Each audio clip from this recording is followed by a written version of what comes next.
신명기 말씀에 보면 법정 가운데서 증인을 설 수 있는 자들에 대한 설명이 나옵니다.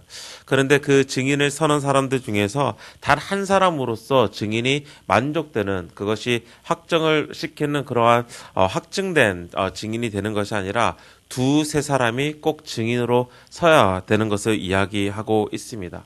그리고 성경 말씀 가운데서도 두세 사람이 모이는 그 가운데서도 내가 너희와 함께 임한다 있을 것이다 라는 그 말씀 또한 두세 사람이 있을 때 예배가 형성되는 그러한 것을 이야기하는 것이 아니라 두세 사람이 모였을 때, 즉 증인으로서 그 자리에 있을 때에 예수의 오심이 확증된다라는 그러한 뜻을 가지고 있는 것입니다. 어제 큐티 말씀에서는 저희들이 시몬이라는 사람에 대해서 저희들이 읽었습니다. 그리고 오늘 말씀 가운데서는 안나라 하는 선지자에 대해서 이야기를 하고 있습니다. 예수님의 아버지인 요셉과 어머니 마리아는 모세의 법에 따라 절결 예식을 참여하기 위해서 예루살렘 성전 안으로 올라갑니다. 그리고 모세의 법에 따라 산비둘기 아니면 어린 집 비둘기 둘로 제사를 드리려고 합니다. 이 모습을 보면서 한 가지 생각할 수 있는 게 있을 것 같아요. 아직까지 동방박사가 그곳에 가지 않았다라는 것을 예측할 수 있겠죠. 왜냐하면 동방박사가 가지고 온 예물들을 이미 받았다면 집비둘기나 산비둘기가 아닌 좀 더 좋은 곳으로 하나님께 드렸을 것이니까 이 당시를 이 말씀을 읽으면서 아직 동방박사가 오지 않았구나라는 그런 생각을 할 수 있습니다. 그리고 어제와 마찬가지로 오늘 말씀 가운데서 이제 예수님께서 정결 예식에 따라 예루살렘 성전에 올라가고 시몬을 만나고 시몬의 찬양을 받는 그 가운데에서 오늘 또 다른 한 사람 안나라는 여인을 만나는데 이 말씀을 읽으면서 우리가 딱 느끼는 것이 무엇이죠? 첫 번째 증인이 있었는데 이제 두 번째 증인이 나타난다라는 것입니다. 무엇에 대한 증인입니까? 바로 예수님께서 그들이 그토록 기다리고 그리고 기대해왔던 메시아라는 증인이 바로 오늘 말씀 가운데서 또한 세워지는 것입니다. 38절의 말씀에 보면 이제 그 안나가 말하는 것을 볼 수 있는데 저희들 38절 말씀 먼저 읽어보도록 하겠습니다. 38절입니다. 시작. 마침 이때에 나와서 하나님께 감사하고 예루살렘의 성령을 바라는 모든 사람에게 그에 대하여 말하니라 라고 나오고 있습니다. 바로 예수님께서 이제 이 아기가 이제 우리에게 어떠한 일을 행하실 것인지에 대해서 이야기를 하는데 바로 하나님의 속량하심, 구원하심을 이야기하고 있고 그 아이에 대해서 이야기했다라고 말하는 것입니다. 바로 이 두 명이 증인으로서 선다라는 것입니다. 그리고 그것을 좀 이렇게 서포트 해주는 말씀이 마침 이때라는 그 말인데 바로 이 마침 이때라는 말은 언제를 이야기하고 있냐면 모세의 그런 법을 따라서 정결 예식을 하러 올라갔을 때라고 우리가 생각할 수 있지만 바로 시므온이 찬양을 할 때를 이야기하고 있습니다. 시므온이 아기를 안고 이 하나님에 대해서 찬송하며 그 나아갈 때에 이 안나라는 이 여인이 군중 그 가운데서 일어나서 같이 함께 찬양을 하고 있는 것입니다. 두 명의 증인이 한 번에 바로 서고 있음을 이야기를 합니다. 이전에 예수님의 나심에 대한 설명을 누가복음에서 찾게 된다면 천사가 예수 그리스도의 나심에 대한 증인이 되고 있었고 또한 저희들이 이틀 전 말씀 가운데서는 목자들이 그곳에 찾아온 것을 볼 수 있습니다. 그렇지만 그 두 부류는 법정에서 증인으로 설 수 없는 자들이었습니다.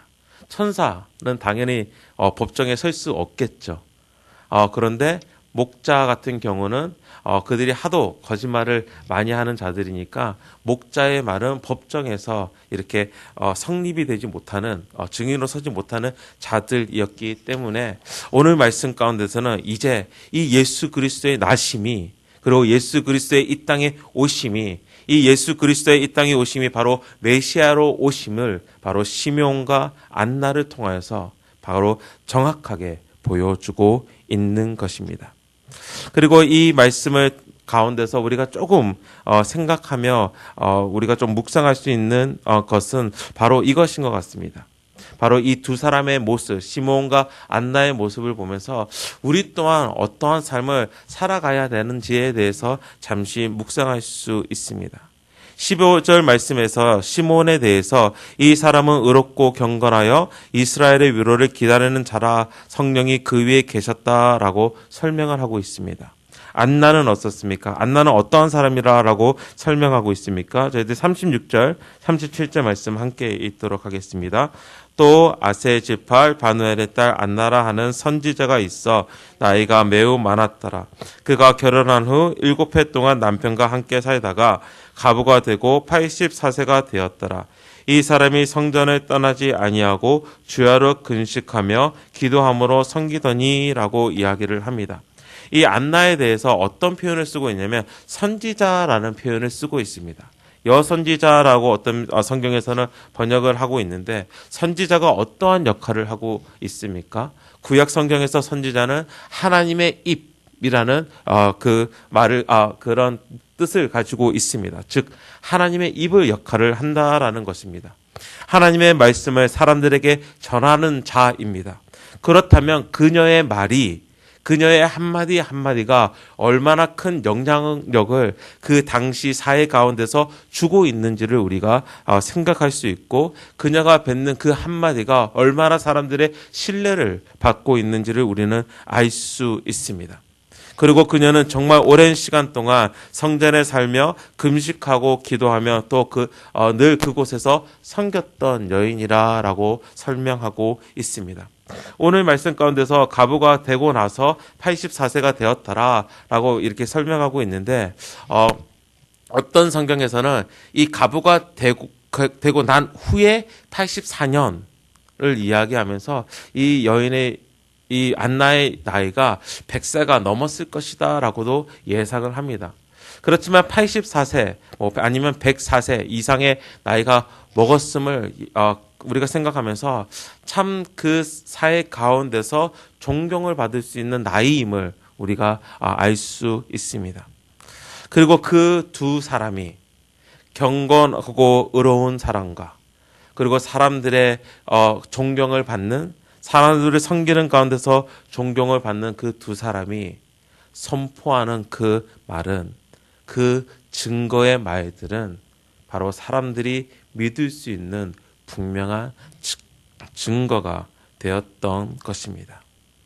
그리고 이 두 사람의 모습 가운데서 우리는 그리스도의 오심을 기대하며 또한 기다리는 자의 삶을 볼 수 있다라는 것입니다.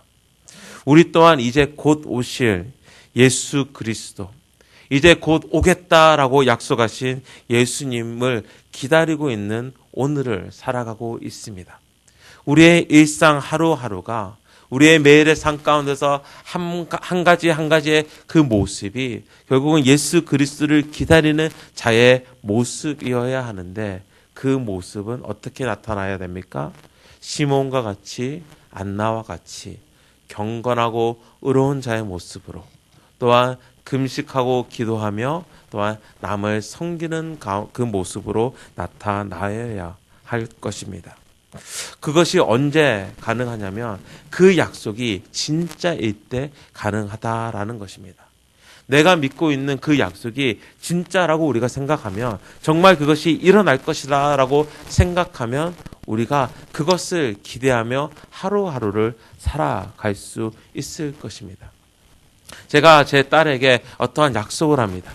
그리고 정말 일어나지 못하는 약속이 아니라 정말 평소 때 제가 약속을 하면서 들어주었던 그 약속, 이미 내가 그 약속을 지켰던 그 약속을 다시 한번 제 딸에게 하게 됩니다. 그리고 그 가운데서 이렇게 좀 더 좋은 모습을 보이기를 부탁합니다. 그럼 제 딸은 그 약속을 기억하기 때문에 자기의 어떤 삶 가운데서 좀 더 좋은 삶을 보이려고, 아빠 앞에서 보이려고 할 것입니다.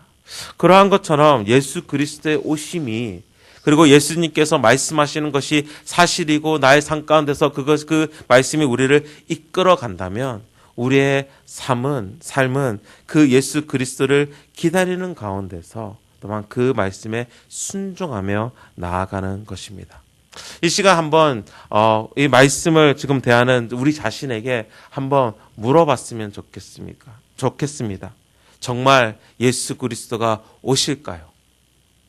정말 예수 그리스도께서 오시겠습니까? 그렇다면 우리의 삶에서 또한 주 예수 그리스도의 오심을 기대하며 기다리는 그 가운데서 그 삶을 반영하는 우리의 일상이 되어야 할 것입니다. 이제 정결 예식을 마치고 요셉과 마리아는 갈릴리로 돌아옵니다. 저희들 39절 말씀 함께 읽도록 하겠습니다. 주의 율법을 따라 모든 일을 마치고 갈릴리로 돌아가 본 동네 나사렛에 이르니라. 이렇게 좀 이 말씀을 읽으면서 좀 의아하게 생각할 수도 있을 것 같아요. 왜냐하면 마태복음에 보면 예수님께서 애굽으로 내려갔다라는 그런 말씀이 있었잖아요. 그런데 왜 누가는 이 말씀 가운데서 오늘 말씀 가운데서 정결 예식이 끝나고 갈릴리 지역에 있는 나사렛으로 돌아갔다라고 이야기를 하고 있는지에 대한 그런 의아심이 좀 들 것 같기도 합니다. 그것은 마태복음의 독자와 그 말씀을 받는 사람들과 누가복음을 받는 사람이 그 대상이 달랐기 때문이다라고 이해를 하면 될 것 같습니다. 마태와 누가의 편지를 받는 대상이 다르기 때문에 그렇습니다. 마태복음의 대상은 유대인들이었기 때문에 그리고 누가는 데오빌로라는 이방인이었기 때문에 그렇습니다. 마태는 유대인들의 역사 가운데서 이 유대인들이 이스라엘의 역사 가운데서 그들이 애굽으로 내려가고 애굽에서 나오는 그것을 그 사건을 중요시하면서 이 예수 그리스도께서 애굽으로 내려가시고 올라오시는 모습을 그렸던 것입니다. 그런데 이제 누가복음은 좀 더 이제 이방인들에 대한 대상에 대한 이 말씀이 전해지기 때문에 애굽이 아닌 갈릴리 나사렛으로 가셨음을 이야기하면서 바로 이방을 향한 빛이신 예수님을 부각시키기 위해서 오늘 말씀에 애굽이 아닌 그것 모습을 좀 빼먹고 바로 갈릴리 나사렛으로 가셨다라고 표현을 하고 있는 것입니다. 결국은 예수님께서 애굽에서 올라오셨을 때 결국은 행하셨던 곳이 갈릴리 나사렛이었는데 이 애굽의 이야기를 잠시 뺀 것이죠. 왜? 누가에게는 이방인이 더 중요하기 때문에 그렇습니다. 왜 그러냐면 이사야서 9장 1절 2절의 말씀에 보면 이렇게 나와 있습니다. 전에 고통받던 자들에게 흑암이 없었으리로다.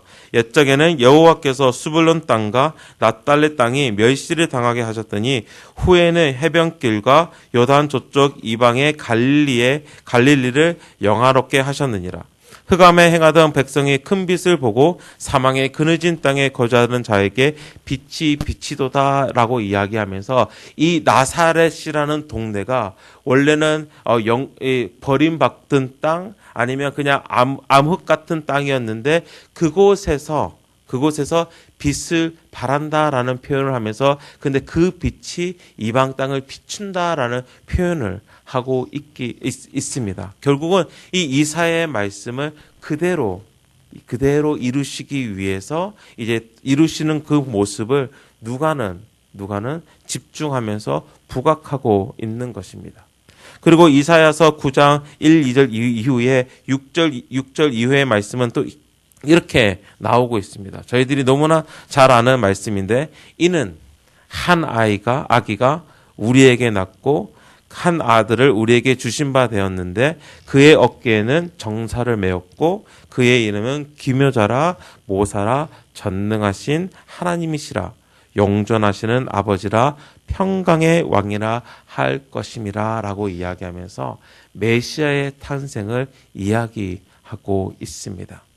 결국은 이 갈릴리로 돌아가는 이 예수 그리스도의 모습을 누가는 그리면서 결국은 구약 성경의 말씀을 그대로 이루시는 하나님의 말씀을 우리에게 보여주고 있다라는 것입니다.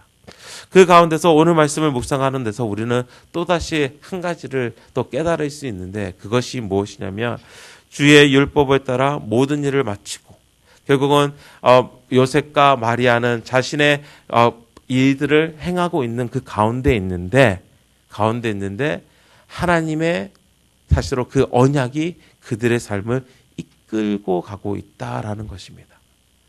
하나님의 말씀하신 것이, 하나님께서 약속하신 것이, 하나님께서 이사야에서 말씀하신 그 말씀들이 그들의 삶을 통해서 이제 일어나고 있음을 우리는 알 수 있습니다.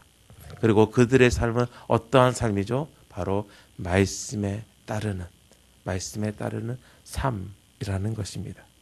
우리의 삶 또한 이러한 것이다라고 말할 수 있겠죠.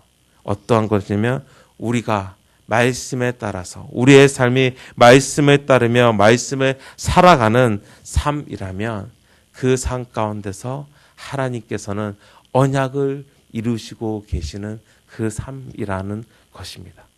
결국은 우리가 뭔가를 하고 있다라고 이야기하지만 그 위에서 하나님께서 그것을 이루어 가고 계심을 우리는 알 수 있습니다.